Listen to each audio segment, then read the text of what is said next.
Olá para todos, meu nome é Jocir Sartor, meu canal Realidade Espiritual, Jocir Sartor. E hoje, voltando a gravar os vídeos, sempre cada vídeo tratando sobre um assunto ligado à espiritualidade, conhecimento sobre a espiritualidade, a ciência avançada. E hoje então eu vou falar para vocês de Pietro Ubaldi. Talvez muitos tenham ouvido falar do Pietro Ubaldi, e vou citar alguns trechos de um dos livros dele, chamado Profecias. Então, o Pietro Ubaldi, foi italiano e ele nasceu em Foligno, na Itália, em agosto de 1886, e faleceu ou desencarnou em São Vicente, aqui no Brasil, dia 29 de fevereiro de 1972. Então, o Pietro Ubaldi, ele foi formado em Direito lá na Itália, mas nunca chegou a exercer, e também se formou em música. Passou a lecionar lá na Itália desde 1932, onde estreou a sua carreira de professor. E ele falava também fluentemente inglês, francês, alemão, espanhol, português, além do latim e do grego. Então foi um homem muito culto, pessoa extremamente sensível. E ele teve metade da sua obra escrita lá na Itália, total de 24 livros, e praticamente a outra metade da obra dele escrita aqui no Brasil, quando ele se mudou da Itália para o Brasil, por questões de afinidade, escolheu para morar no Brasil. E continuou o seu trabalho como professor e como principalmente escritor, filósofo, espiritualista. Ele não segue nenhuma linha específica, ele é um espiritualista.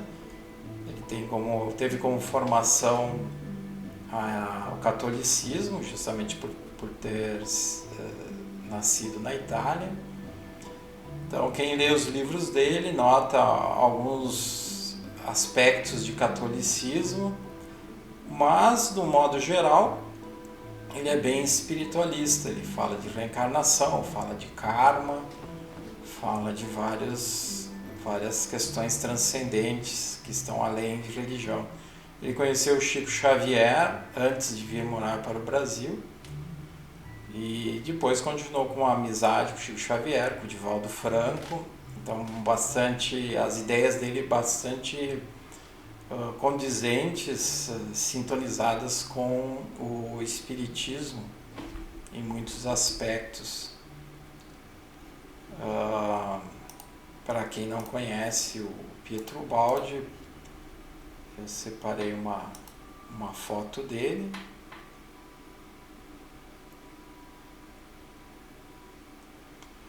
Então,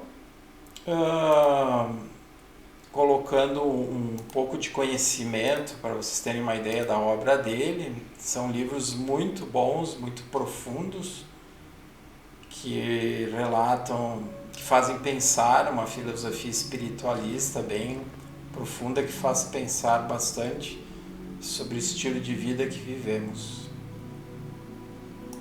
Então, nesse livro chamado Profecias, o 11º livro da obra dele, ele cita o famoso Nostradamus, Michel de Nostradamus, que tem um vídeo anterior que eu fiz, que eu falo especificamente sobre Nostradamus.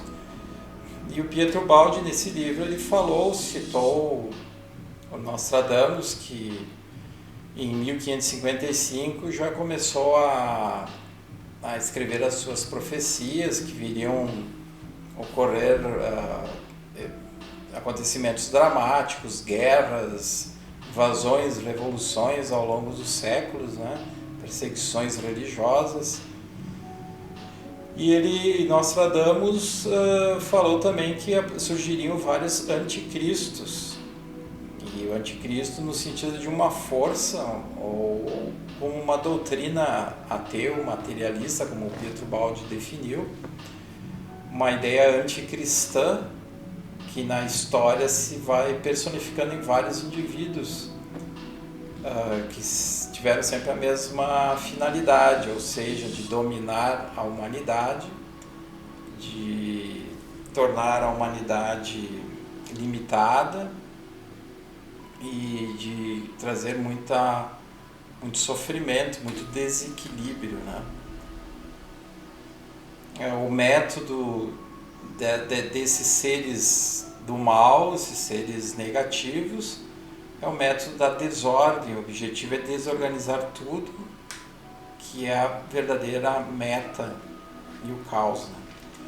Então Pietro Baldi cita o Nostradamus nesse livro, alguma coisa, mas também não podemos esquecer ele também cita Jesus, a importância de Jesus, as profecias que Jesus fez. Ele cita também Ana Catarina Emmerich. As revelações também ele não fala, mas de alguma forma cita outras revelações, como do João Evangelista, Edgar Cayce, as aparições de Fátima, de Lourdes. Ele não fala exatamente assim, mas fala de outras profecias, de outros seres ou outras formas de comunicação que chegaram à Terra, à humanidade terrestre, como alertas para a necessidade de uma mudança, né? E inclusive sobre as profecias de Fátima, para quem não sabe, eu tenho gravado também 2 vídeos que falam em especial as profecias de Fátima. Então ele cita nesse livro as profecias: o fim deste século está dominado. Só mais um detalhe, lembrando que esses livros do Pietro Baldi ele escreveu na década de 40, 50 e 60. Então, para vocês verem como o que ele fala é extremamente atual, né? Então, repetindo, o fim deste século está dominado por um conflito astrológico entre 2 planetas, Saturno, conservador e tradicionalista, e Urano, inovador e revolucionário. Conflito, pois, entre tendências negativas, destruidoras, materialistas e tendências positivas, construtoras, espirituais. Violência de um lado, bondade do outro.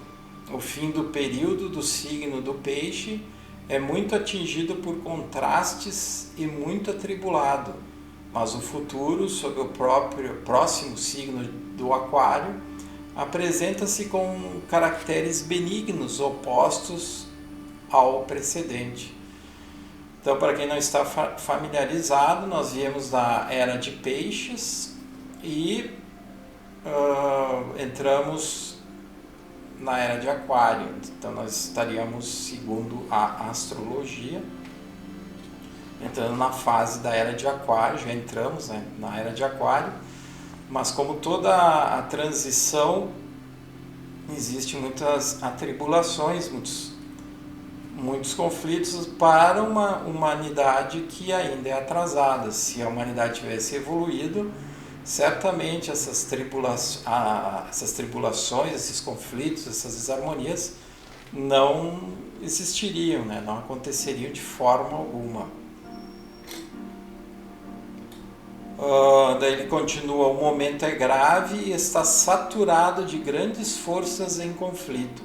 É perigoso, até mesmo doloroso, mas rico de imensos recursos e possibilidades futuras.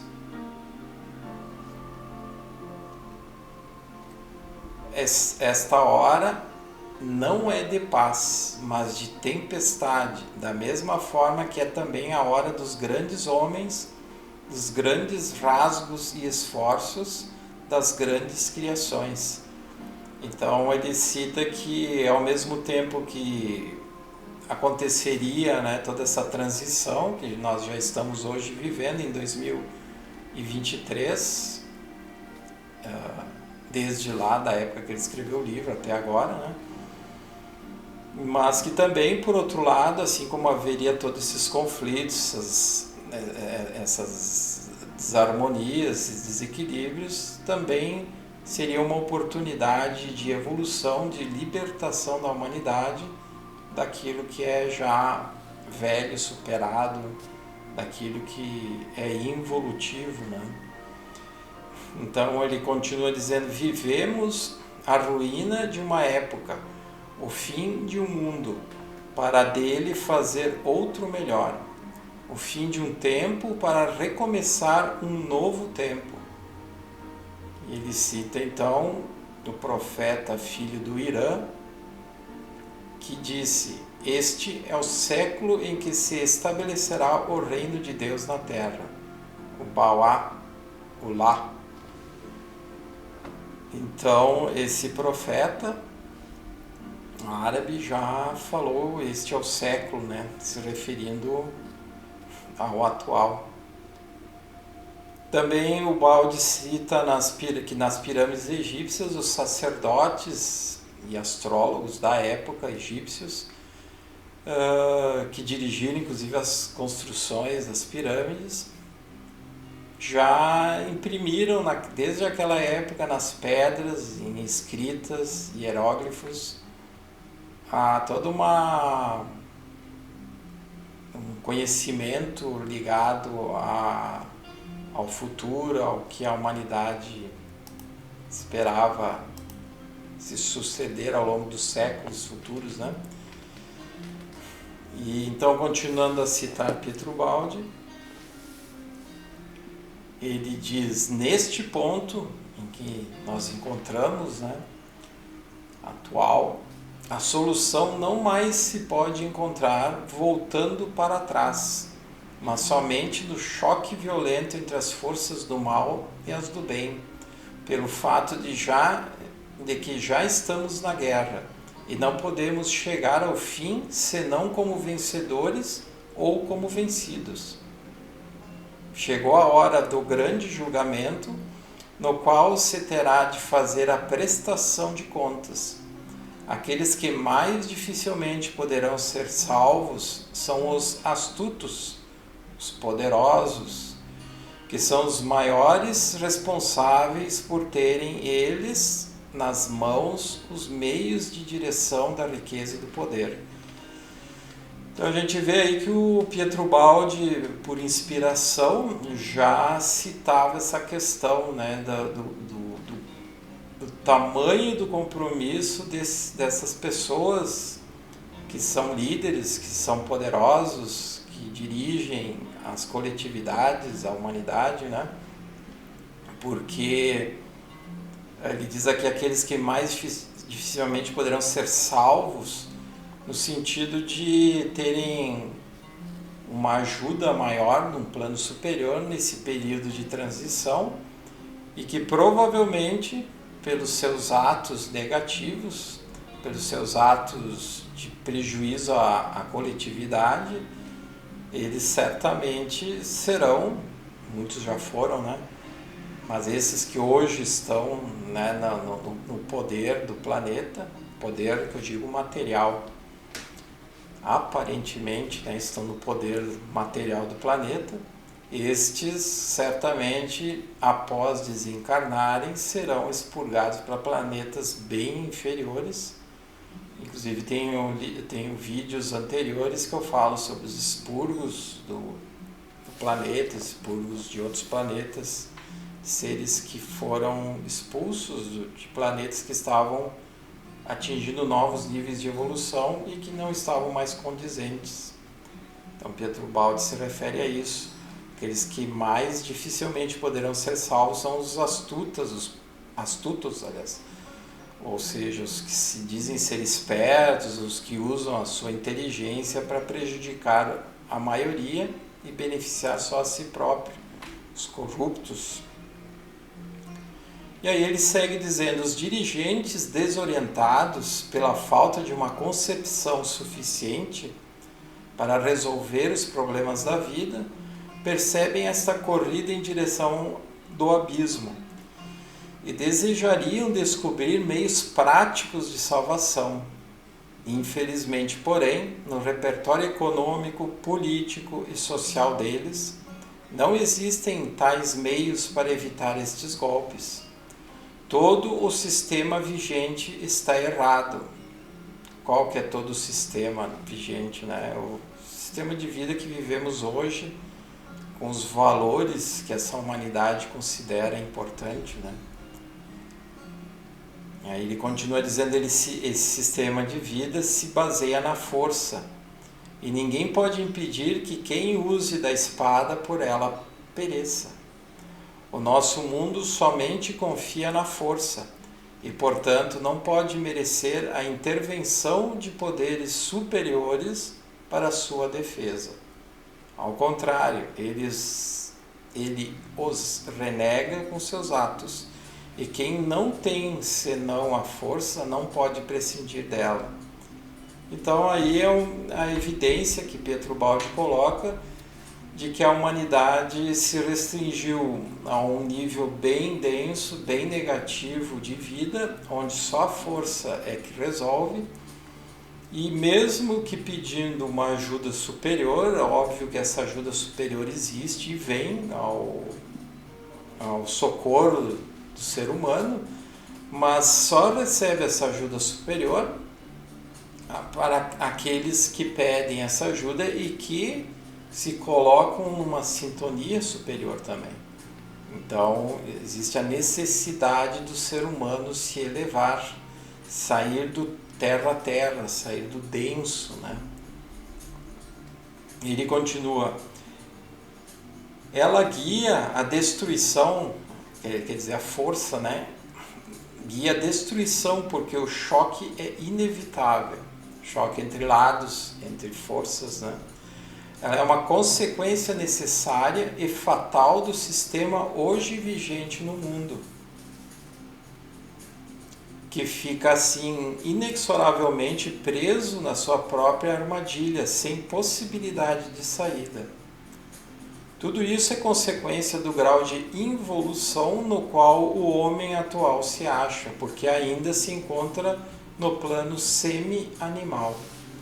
Então a humanidade já deveria ter atingido um nível superior de consciência, de sintonização, e aí teria uma compreensão mais plena do que é a vida, do que é a evolução, quais são os verdadeiros valores a serem cultuados, né? Como a humanidade se negou a tudo isso e se nega a toda essa realidade maior, ela fica, como ele diz, preso numa armadilha sem possibilidade de saída. Aí ele continua dizendo: quantas vozes espirituais se levantaram, quantos mártires se sacrificaram para que o mundo evoluísse, mas o homem continua pertencendo ao plano biológico do animal, por isso ele deve aceitar as duras leis deste plano. Mas, desde que neste ponto ele já demonstrou não querer evoluir, a maioria que pertence a este tipo biológico poderá ser afastada do planeta, aí como ele cita o expurgo, né, do planeta, de modo que este possa progredir por intermédio dos poucos evoluídos que pertençam a um plano biológico mais alto. E essa passagem que ele fala dos poucos evoluídos se referindo à humanidade encarnada, né? Porque se referindo à humanidade desencarnada, não são poucos evoluídos, né? Não são poucos os evoluídos. Então aqui, continuando, citando mais um trecho do livro, tudo isso acontece automaticamente. Isto porque a concórdia e a organização são condições dos evoluídos, enquanto que o separatismo, a luta e a desorganização são qualidades dos involuídos. De modo que estes são guiados pela sua própria natureza e sistema para serem eliminados, exterminando-se uns aos outros. É o que acontece nas guerras, né, nos conflitos. O que pode acontecer neste mundo assim feito, senão destruição, quando com o sistema vigente de força, os problemas não podem mais ser resolvidos senão pela força. Quando nenhum outro modo tenha para sobreviver, senão se constituindo como os mais fortes, porque ao primeiro sinal de fraqueza de uma das partes, a outra estará pronta ao assalto para destruir. Não é esta a lei de muitos de nossos atos? Hoje o mundo é uma gigantesca corrida de lutadores egoístas, cada um procurando aproveitar o máximo possível do seu próximo. Eu acho uma descrição ótima dessa humanidade, né? Com precisão ele descreve, né? A melhor habilidade nos negócios e na política é muitas vezes julgada ser aquela de saber enganar e espoliar o próximo. Os métodos modernos são muitas vezes uma sobrevivência dos antigos modos de pilhagem, de rapinas, da destruição dos fracos.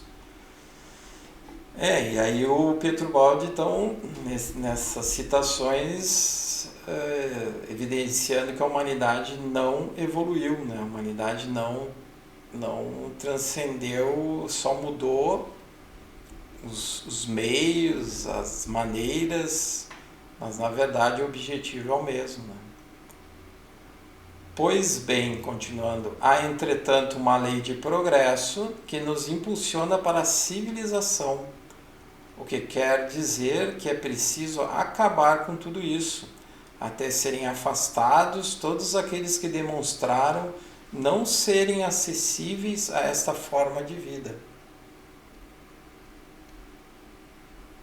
E estes seres não são isolados somente numa nação particular, mas em todas as nações do mundo. Há muitos inocentes e muitos culpados. A culpa está distribuída por toda parte, de modo que mais ou menos muitos deverão pagá-la. E o próprio sistema deles os levará a um recíproco choque fatal, para serem destruídos uns pelos outros, sejam vencedores, sejam vencidos. Então, continuando, o mundo na prática não acredita em Deus, os fatos é que valem. Faz-se muita questão de ortodoxia de princípios, mas pouco daquilo que mais importa, isto é, a retidão das obras. Isso aí se vê muito hoje em dia, né? No modo geral, as religiões terminam falhando nesse aspecto de pregar em cerimoniais, em rituais, em crenças, mas a retidão das obras são poucos que colocam em prática, né? E ele continua dizendo: o mundo não leva em conta que tem uma lei com letra maiúscula, uma lei superior. E, embora conhecendo-a, às vezes esquece que o passado, o presente e o futuro estão fatalmente ligados por todos nós. Que assim recolhemos a cada momento as consequências de nossos atos. É aquilo que também é chamado de karma, né? As consequências dos atos que a gente tem. Seja karma positivo ou um karma negativo. Assim, o mundo não toma conhecimento de que, com todo o nosso pensamento e todo ato, nós semeamos o nosso futuro de alegria ou de dor. Não toma conhecimento da absoluta fatalidade das consequências, seja de prêmio ou de pagamento. Do mesmo modo, a sociedade humana está toda ligada por uma série de liames, que não são aqueles que os homens julgam ser somente os das relações jurídicas ou de parentesco físico.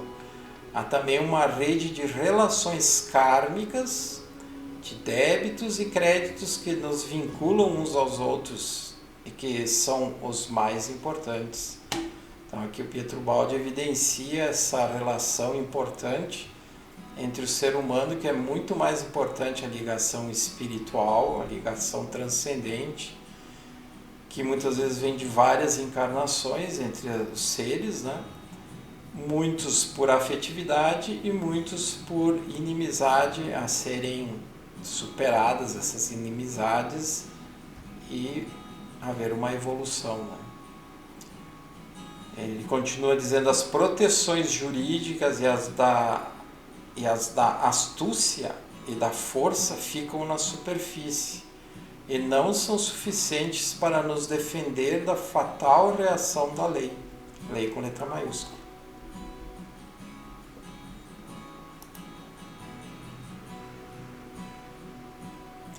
O que vale é o efeito das causas que pomos em movimento. Quem indevidamente ganha, também devedor fica, e por conseguinte terá que pagar, e poder legal ou humano algum poderá impedi-lo. Então, que pena que os poderosos, os líderes, não têm isso em consciência, né? Hoje em dia, eles acham que ficarão sempre impunes, eles acham que estão corretos, façam o que fizerem. E o Pietro Baldi evidencia aqui, mais uma vez, né, que por conseguinte terão que pagar, e poder legal ou humano algum poderá impedi-los. Esse resgate, né? E esse resgate, esse pagamento é feito com muita dor, com muito arrependimento depois. Já começa desde aqui, enquanto estão encarnados, mas o pior vem assim que desencarnam. Quando se constituem relações dessa natureza no destino de vários indivíduos, os liames permanecem até que as contas sejam solvidas, entregando a cada um aquilo que for de seu direito. Assim, o vencedor que acreditou ter triunfado deverá cair aos pés do vencido. Se o homem pudesse compreender uma lei assim, tão simples, toda a estrutura social tornar-se-ia diferente. Sim, claro, porque justamente existiria uma compreensão, uma tomada de consciência do que realmente é a vida. A vida não se restringe, a vida aqui na Terra, no plano físico, né, de encarnado, não se restringe à disputa por poder, à disputa por riquezas, né? O homem atual muitas vezes acredita ser inteligente quando consegue defraudar a lei de Deus. Mas como pode acreditar seja possível defraudar as leis da vida? Isso é loucura. Mas o homem é míope e ignorante. Ele fica satisfeito com o sucesso imediato. E depois? Para a grande maioria, isto é uma neblina de mistério. Que vem depois, né? A maioria não acredita que exista uma continuidade de vida num plano espiritual, num plano extrafísico, num plano sutil, numa vida sutil. Continuando, ele diz: o sucesso imediato deixa-o acreditar ter conseguido enganar o próximo e a lei superior. Entretanto, ele somente conseguiu enganar a si mesmo, porque o ser materialista, hoje encarnado, ele acha que a única coisa importante é a vida material, tão somente. Então, quando ele o que ele fizer desde aqui vai se voltar contra ele mesmo. Serão aspectos que ele vai ter que responder, e isso pode acontecer a qualquer momento, porque ninguém sabe quando vai desencarnar, né? Então ele continua: depois vemos nascer tantos desventurados e não sabemos porquê. Assim, aquele que acreditou vencer, pelo contrário, perdeu, e acreditando enganar o próximo, não enganou senão a si mesmo. Podemos falar assim não porque nos baseamos sobre a doutrina desta ou daquela escola, mas porque estas conclusões foram obtidas através da observação dos fatos e conduzidas na forma científica positiva, como temos alhures demonstrado. Então, Pietro Baldi sempre foi uma pessoa muito racional, muito coerente, e aí, como ele diz ali, não é baseado em nenhuma crença, nenhum aspecto religioso, né? Mas sim na própria observação da história da humanidade, na própria sequência dessa humanidade, né? O histórico dessa humanidade. Aí ele continua: assim o homem louco vai criando para si um destino de dor. Ele é o arquiteto do seu próprio futuro. Com a sua avidez, ele cria a sua miséria, com o seu orgulho, a sua humilhação, com a sua prepotência, a sua derrota. Trata-se de uma lei de causa e efeito, de continuidade e de equilíbrio, que é confirmada por todas as outras leis que a sustentam, e que são por nós conhecidas no mundo físico e dinâmico. Essa teoria é a que mais concorda com tais leis. Ela poderia renovar o mundo. Hoje o homem está enlouquecido pelo sucesso e faz consistir seu valor na aquisição e no acúmulo da riqueza, sem dar importância aos meios usados. Vencer é o grande sonho, seja de que maneira for, pois o vencedor é sempre admirado.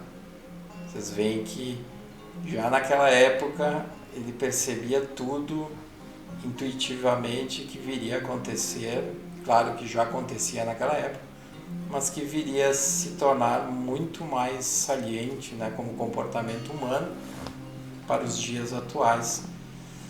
E ele descreve exatamente o que nós estamos vivendo hoje, né, janeiro de 2023.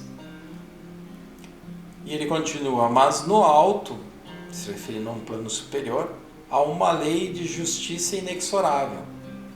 Os débitos devem ser pagos. Quem faz o mal receberá. Quem faz o bem, a ele fará jus. Podemos semear livremente, mas depois o fruto será fatalmente nosso. Então, para que serve o triunfo efêmero do mais forte contra o mais fraco? Que ficou de definitivo de todos os triunfos registrados pela história?